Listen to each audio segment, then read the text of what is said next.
मेहनती किसान। ये कहानी है एक किसान की जो कि बहुत मेहनती था। वो बड़ी मेहनत से खेतों में अनाज उगाता था और उसकी देखभाल भी करता था, पर अक्सर ही उसकी फसल खराब हो जाती। कभी सूखा पड़ जाता, कभी बाढ़ आ जाती या कभी तेज धूप और कभी आंधी। कोई ना कोई वजह से उसकी फसल खराब हो जाती।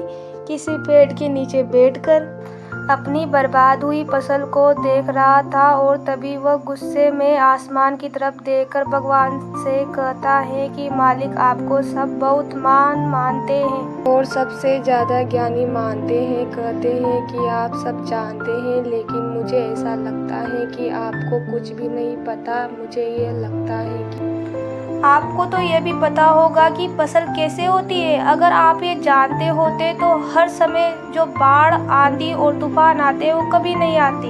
आप नहीं जानते कि कितना नुकसान उठाना पड़ता है हम किसानों को।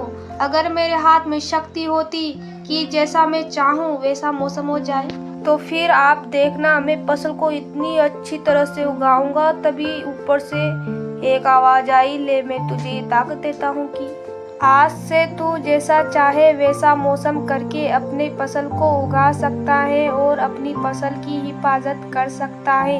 1-2 दिन गुजारने के बाद उसने फिर से अपनी खेत में गेहूं की फसल उगाई। अब किसान के पास शक्ति आ गई थी, वो जैसा चाहे वैसा मौसम कर सकता था। तो किसान ने आंधी, तूफान और बाढ़ कुछ भी अपने खेत पर आने नहीं दिया। किसान ने अपनी फसलों को बर्बाद होने से बचाया और उस साल उस किसान के खेत में ऐसी फसल हुई जो पहले कभी नहीं हुई। मन ही मन में किसान बहुत खुश हो रहा था। कुछ दिन और गुजरने के बाद फसल काटने के लिए तैयार हो गई, पर जैसे ही उसकी नज़र गेहूं की बोलियां पर पड़ी तो वो हैरान हो गया, क्योंकि सारी बालियां अंदर से खाली थी।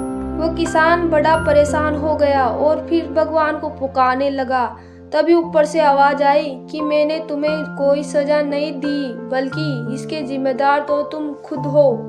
तुमने अपने पौधे को संघर्ष करने का मौका ही नहीं दिया, इसलिए सारे पौधे अंदर से खोखले रह गए।